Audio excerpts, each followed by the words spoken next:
Welcome back to 8 Round the Block. I'm Heather from the Block. This is Jacqueline from the Block.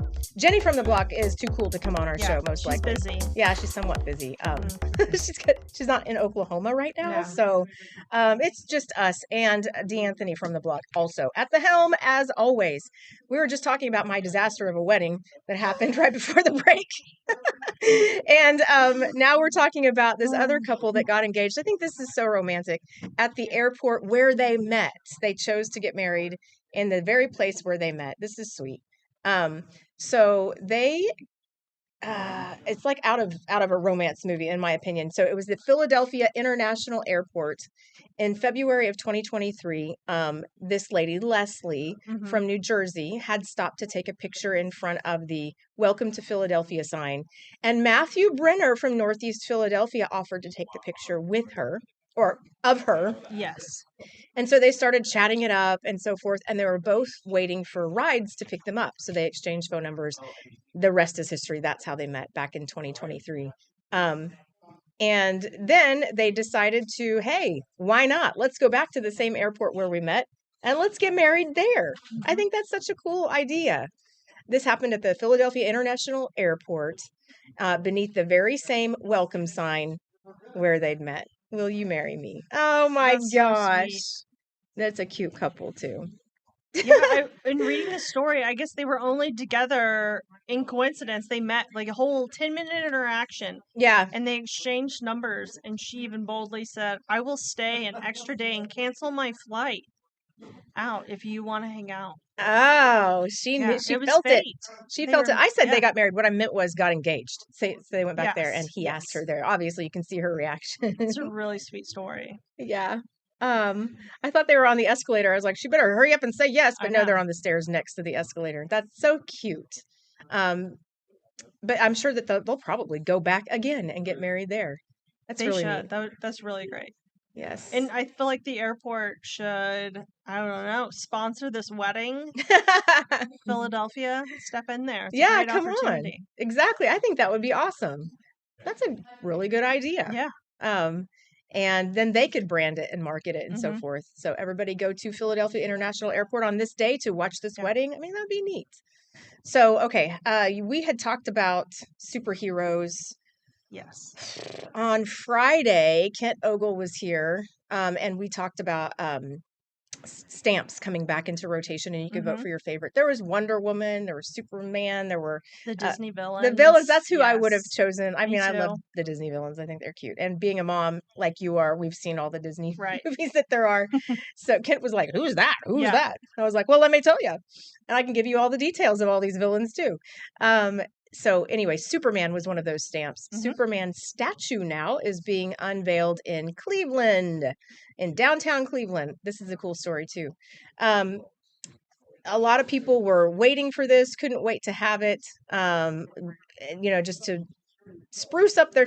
This is going to be a tourist spot is why. Oh, so definitely. They're excited for fans to come and get a close-up look. It's a stainless steel statue of Superman. Oh, look at that. That's cool. That's really cool. Wow, that's super modern. That's not what I was expecting. More like the Rocky statue of him just to be, like stoic. But that's pretty neat. I really enjoy that they have the phone booth replica. Because Clark Kent would go into the phone booth and change his costume. Right. And you'd have he was a newspaper guy. And that's what I loved about the show. Not Superman, the superhero, but Clark Kent, the Tribune journalist. And so that was what I was excited about. And inside that phone booth that you see right there to the right, they actually have Clark Kent's clothes and glasses inside of it. Yeah. So this is going to be a fun place to go if you're ever in Cleveland. Is that supposed to be Lois Lane, do you think? That's pretty great. Where? Adjacent the Clark Kent statue. Oh. Because wasn't it Lois and Clark? Yeah, I think so. Oh, yeah, okay. Yeah. That would be her. Yes, that's neat. I liked her, I'm going to add that to my travel list. Okay. Yeah, I think that's really cool. What else is on your travel list? Oh, man, so many. I love traveling. I really love road trips. A lot of people don't enjoy the road trip, but I love the road trip. And I love seeing things like that. The Clark Kent statue. Oklahoma's a great place for that, though. We have a lot of, yes. Yeah. Especially next year during our centennial anniversary of the Mother Road. There'll be a lot of The places. Blue Whale in Catoosa. Yeah. Excellent site. Yeah. You know what? I've never actually seen it in person. You should go. Yeah, I should. I know. Have they opened it back up to swimming? I know they just revitalized everything. Do you know? I'm not sure, but I think it'd be really a fun little destination. Yeah, I agree. I definitely agree. Okay, so before the break, you said you wanted to know more about my ferret. I did, yes. It's my daughter's ferret. Her name is Socks because she looks like a sock. And so I said, conveniently, I did just take a video last night. Here she is. And so this is her playing with my kitten and my dog. So that's that's Socks. And then my little kitty cat, her name is Marie. But Socks will come. She's just the most affectionate little girl. And she loves tortillas. She just wants to eat tortillas all day long. She has ferret food, and they're supposed to be carnivores. There's Tulip. And but little Socksy, she loves her carbs. She's a carb girl. She's a Southern girl. Did he just stood up? She's a Yeah. Southern girl. Does she use the litter? What's the restroom situation? The restroom situation are pee pads, like puppy pee pads. Okay. But so we tried litter. She didn't like it on her feet, so she just uses the pee pads, and it's super easy. You just clean it up immediately. Yeah. But yeah, D'Anthony wanted to see this where she stands up on her hind legs like a little meerkat. That's how she asks for food, like that. I didn't know they could do that. Yeah. That's awesome. Yeah. And so there's the dog. Yes, she's so jealous. And so I'm sitting here going, "Hi, Soxy." And that's Tulip's cue to say, no, I'm the only pet here. So that's anyway, exactly what happened. That's more on my ferret Socks. Did that answer your question? Yes. Did you have more? No, I love that you have that. That's a really cool pet. It's one I always wanted growing up, but was not allowed to have. See, I had one growing up. So I was 16 and it only lived for a year. So I told Briar, when you turn 16, you can have one. And she'll be 4 in September. So cool.